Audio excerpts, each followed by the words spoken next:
Well, this is an unexpected result in terms of like this is such a just an improvisation. Now I'll do the important part of working on the colorful image in one layer to make sure the details actually talk to each other properly. Hi guys, my name is Borodante, and welcome back to Overpain. The big one, the one artwork edition. Which means I go to the community feed on my Patreon page and choose just one of many artworks that you guys submitted and dedicate the whole episode to improve it. And this video's sponsor is a new tutorial on Yiihuu.com. It's called Level Up Your Digital Painting Skills, Beginner to Advanced, and its author is an extremely talented and highly professional artist known as Fishman. I think his art style and skill level speaks for itself. He's got over 8 years of experience in the industry, including game design, comic books, and game cards and illustrations. Now, this tutorial is a huge one. I actually learned a lot and actually changed some of my perspectives on working with textures. You guys know I mostly use textures just as canvas textures. Well, in this tutorial, you'll learn how to use textures for actual textures of objects, imitating actual materials. And that's only a small part of it. There's also a huge section about photo bashing and matte painting. So Fishman is apparently very awesome at using photo bashing, using actual photo elements to complement the concept design of his characters. It looks pretty impressive. Aside from that, you're getting a whole lot of tips and tricks about using layers, blending modes, and generally the way you should set up your workspace in the real world and in Photoshop. Right now, this huge 31-hour tutorial costs just $49, and when it will be fully released, it will jump up to its real price of $109. So if any of you guys are interested, the affiliate link is in the description. And well, I stumbled upon this message. Basil Vino. Hello, Boro. Hello, Basil. As always, love your work. Just a quick reminder that I have a submission below dated August 3rd. Still interested in seeing an Overpain.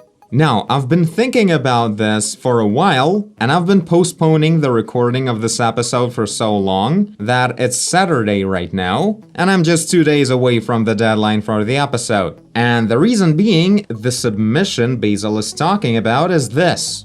Now, I usually skip submissions like this, since I have way more submissions that I can actually deal with, as I always say that I can't promise to get to everyone. That's why I started the whole review edition of Overpain when I just go quickly through several submissions in one episode, but this one, I don't know why I couldn't skip it. And the reason why I usually skip submissions like this is because it's sort of like balanced in its own way. Like I could improve rendering, composition, fix anatomy here and there, add some stuff, remove some stuff. But in the end of the day, the picture needs to be redrawn from scratch with a completely new construction, a new search for a composition and stuff like that. And if I just do an Overpain, it will still look really weird and won't really address the problems that the author really needs to address. Just slapping a beauty render on top of this won't really help anyone here. And I felt like I need to address it. Now, I know I will fail miserably today. It never ends well, I just don't have enough time in one episode to actually restart someone's artwork.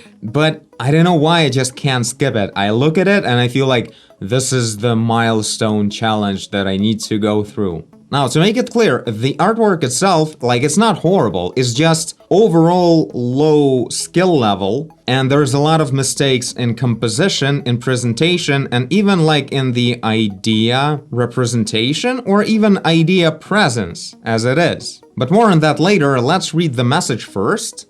Hi, Boro. Hello again, Basil. I've been following you for about a year now since I decided to get back into painting. At 51 years old, now I don't believe you. I don't think you're 51 years old. I don't know why. I just don't believe. It's really weird. There's nothing to not believe about that. And this artwork could totally be of someone who's 51 years old. I just have a lot of raw thoughts today, and this is just one of them. You're not 51 years old. Basil, if you thought you were, you're not. You're welcome. At 51 years old and not doing any art since my teen years, it has been a serious challenge. Your videos helped a lot. The painting I'm submitting today has been giving me no end of trouble. When I try to fix anatomy, I break lighting. When I try to fix lighting, I break texture, and so on. I decided to force in a background and call it done, but it definitely needs help. I'd love to see what you can do with it. Image was done in Procreate, but no idea if layers stayed intact in PNG form. It did not. Let's start. The description actually perfectly described the problem with the image. So, as Basil said, he was trying to fix one thing and it ruined the other thing. The problem probably was... Why does it feel so weird? Problem probably. The problem was probably... Anyway, I think the problem is about not having stages in artwork and trying to paint everything right away with color, maybe. And also what's interesting, there was not a word about the meaning of the artwork, right? And that's the first thing I want to talk about. Even if the artwork is overall like low skill level and maybe not as impressive visually, if it would have an idea, the viewer would at least dedicate a big portion of their attention to the idea. But in this case, there's no idea really. Like, it felt like there was just a curiosity in trying yourself at drawing a character, I guess, that's it. And that draws all the attention to the skill level and the quality of the image instead of the story. What I'm trying to say is, the presence of story is a good contributor to the overall intake of the artwork by the viewer. And it's like especially obvious to me right now because I need to paint over it or like fix it, maybe even start over. But how? What am I supposed to be going for? What can I change and what should I keep? I don't know, because there's no obvious idea to the picture at all. So anyway, to not waste any more time, I'm gonna just start silently. I'm gonna go grab my iPad to use it for references and stuff. Not the references of the iPad, but the images on it will be the references from the internet. I'll see what I can do. I'll probably start with like thumbnails. And with those thumbnails, I'll try to not just search new composition, but sort of search the meaning of the picture, the mood of it. And maybe that mood itself will give like a low-key story behind the image that is just so vague in the original submission.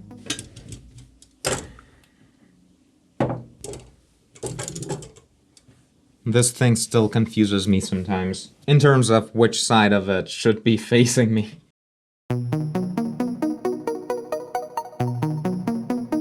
Oh, finally, a decent reference right here. Surprisingly hard to find someone actually flying just like that, kicking in midair or whatever. Now, one thing that I'll immediately use is the fact that the background was just forced in, so it doesn't mean anything. And I mean, this is really a big deal here that really needs to be changed. Just because, like, look at this background in general. You could paint anything you wanted in a background, but you choose just a corner of some kind of maintenance room or something. Like, people don't even take photos of this, and you decided to put it in a painting to support your character that is in midair kicking. Maintenance room. So yeah, the background needs to change a lot. I don't know if I'll generally keep the idea of having something like a modern room. Because why not, since we're still working on this story? No matter how little that story is, we still need to keep it. That's the rule of overpaint at least. But we definitely need to find a different angle, different layout, and different lighting. Because we can do anything. So we should use something that will support the mood of the character the most.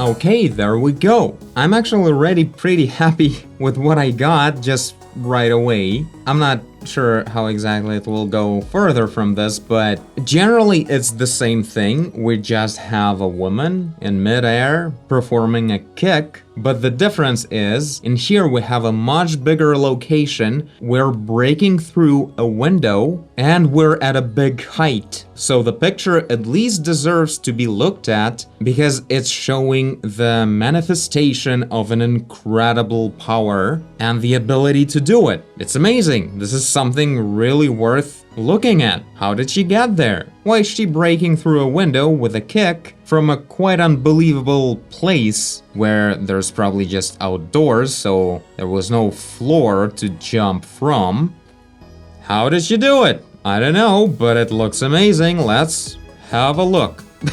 And yeah, this is a much nicer thing to look at. We can make the ceiling a bit higher, make those complex ceilings the way you see them in all these malls, you know? Those of you guys who've been following the Black Widow series, you know where this is coming from. This is just my experience from the Black Widow, so I'm adding this complex ceiling. In there it was a completely different context, but it's still the same geometry, pretty much. So yeah, I lowered the horizon. I don't think it was the case in here. And here the horizon was around this wound. So yeah, I guess you can imagine that the context of the story is something like, I don't know, customer protection is the business of the customer themselves. Let's take our service in our own hands, kind of thing. Also, she may be holding the, I don't know, the vacuum cleaner she wants to return. But I don't know how to, maybe like this? Yeah, you know, one of those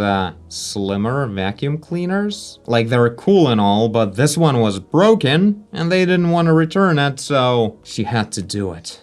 Okay, now I'm gonna work on contrast a bit. I don't think I should waste time on more versions, but the point of all of this right here, the rest, like the 8 more rectangles, is that you could go through more versions. Alright, let's see.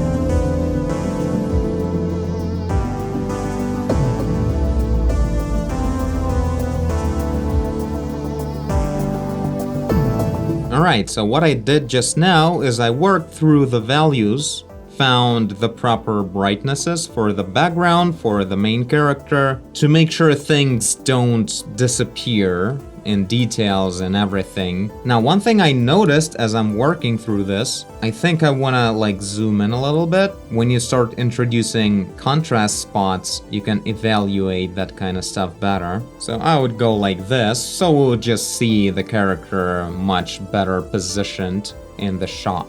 So yeah, that's the general idea. Now I'm gonna copy this into the main artwork and we'll continue with colors, I guess. I'm actually gonna like skip detailed sketch, the kind of detailed sketch that I'm doing right now in the Black Widow. But if I would actually go ahead and do it, it would probably look like something like this. I would introduce the vanishing point, build the precise geometry of everything. Thing is, I kind of did it in the thumbnail already. I was building everything with vanishing points and stuff like that. So the building itself is pretty straight. Also, I did kind of build the character as well, but you can do that just as a quick doodle at first for the thumbnail and then build that precise anatomy in here. But you saw it, right? Like I had the actual structure going on a little bit, but it didn't really help. I had to fix a lot of stuff in terms of proportions when I switched to the spots. That's because that was still just a doodle. It needs to be more precise for it to really work out. But yeah, in here you could really go ahead and do all of that stuff with the ripped cages and stuff. Actually, the rib cage should be in this direction. But yeah, I'm not gonna go into it to save time, but that's something you do.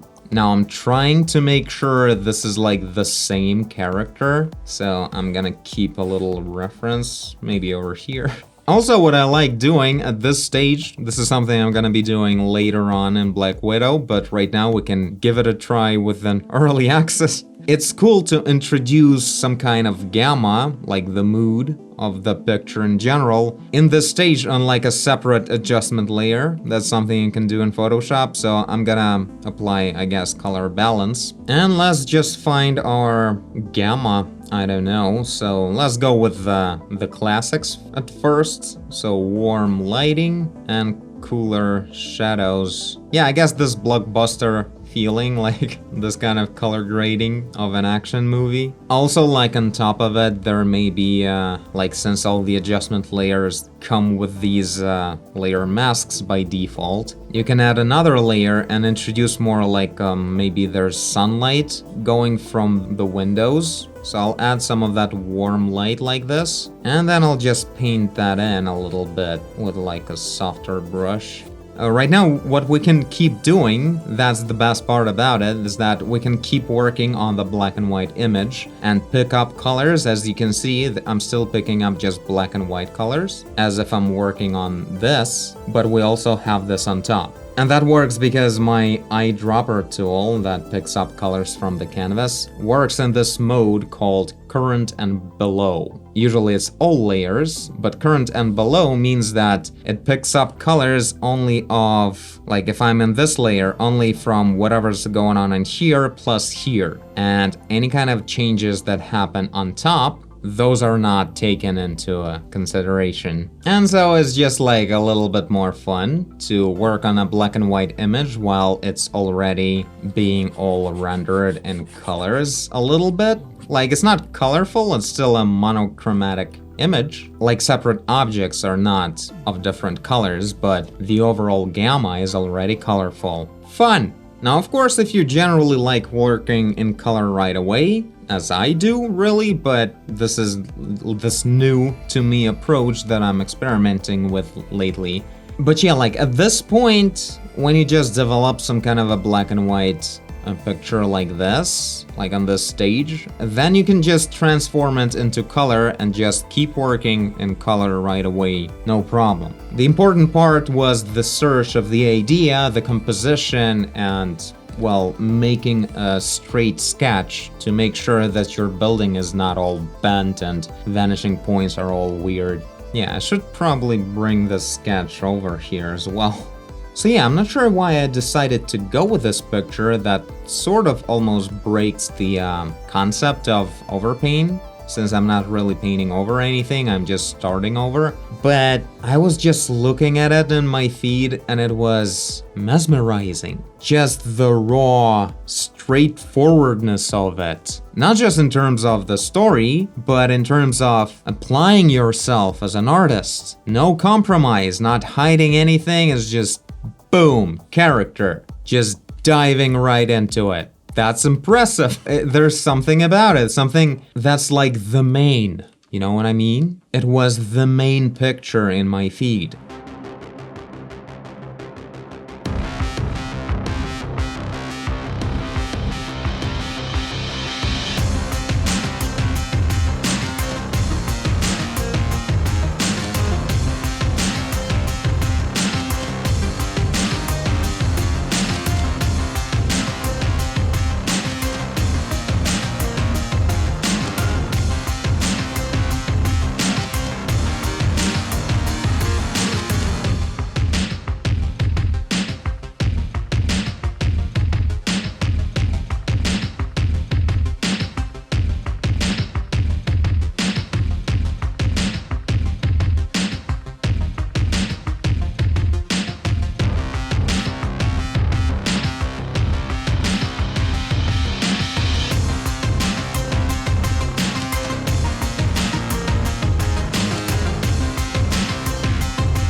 Okay, there's a V-neck on this top Well, this is an unexpected result in terms of like this is such a just an improvisation, no sketch or anything. I'm just trying to find anatomy, find a face in this picture, like looking at all the body parts and like, okay, this looks weird, let's fix that. Of course, this is a horrible advice. If you want to learn something from this, never do this. I should never do this, but I really want to get somewhere today. That's the only reason why I skipped a real sketch for anatomy. And maybe even like, maybe I haven't saved any time. Maybe if I would just dedicate 10 minutes to a precise anatomy sketch, I would be like long done with this anatomy right here, because like solving lighting and anatomy at the same time is a stupid idea, which you always pay for.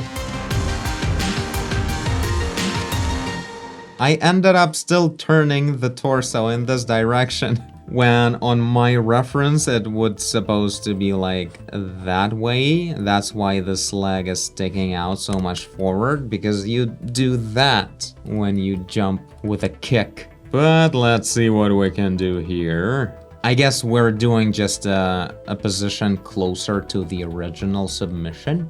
That's totally why I did that.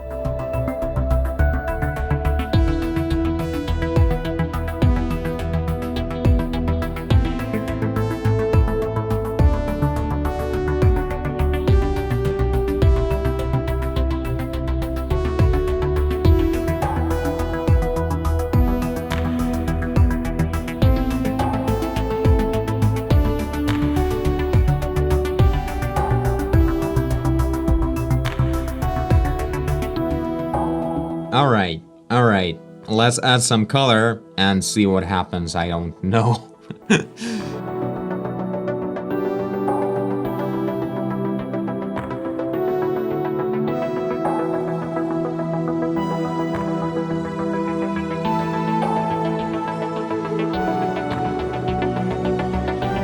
Alright, so this is what I've got, and now I merged these layers, the color layer and the value layer. Now I'll do the important part of working on the colorful image in one layer to make sure the details actually talk to each other properly. Kind of a cool experiment, like something I really needed to give a good go before we move on with the Black Widow. In terms of, like, for instance, highlights, probably was a bad idea to add them before I colorized the image, because you shouldn't colorize highlights at all. So I should have just introduced the values without highlights. Like, for instance, on the face. Now I'll add the highlights on top, and they will be pale, as they should be. And on the hair as well, that's gonna look great. This is a huge shortcut in shading, actually. Like, it will make it really fast if you don't introduce highlights before you colorize.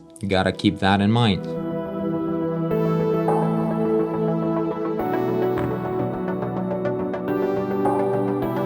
Oh, I'm still actually having the whole gamma layers being separate. So the actual colors I introduced look like this, but then there's these two layers on top. I'll actually go ahead and apply them as well.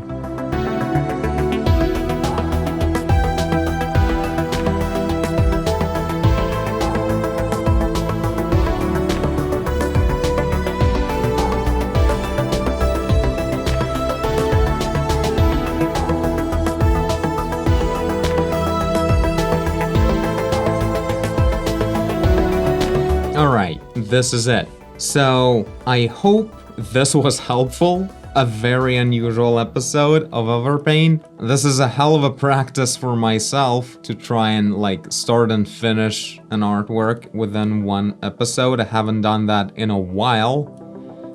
So yeah, I don't know, maybe I'll add some more process to it for the sake of a thumbnail to make it look a bit better. But yeah, so far, this is what we've got.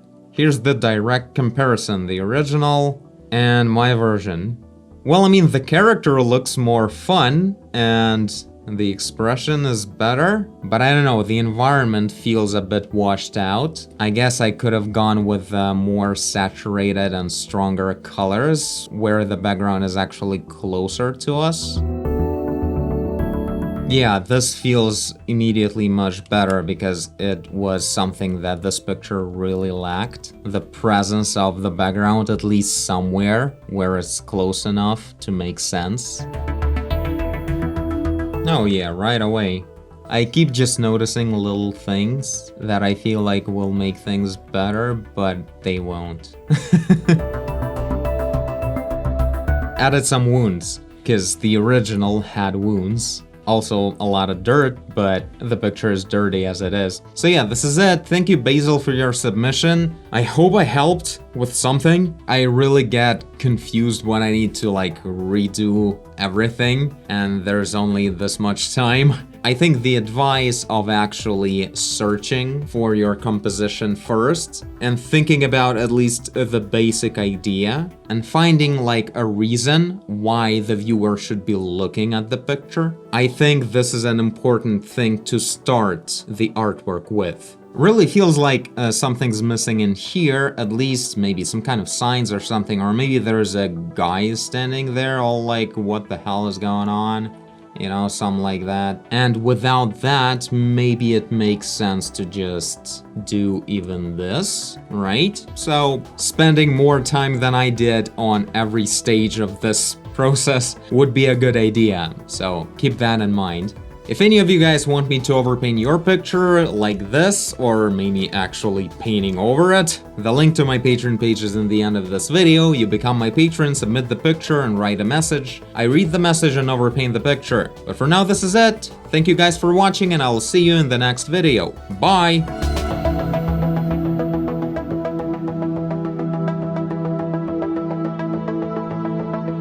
Customer service is a dish better served hot, I guess.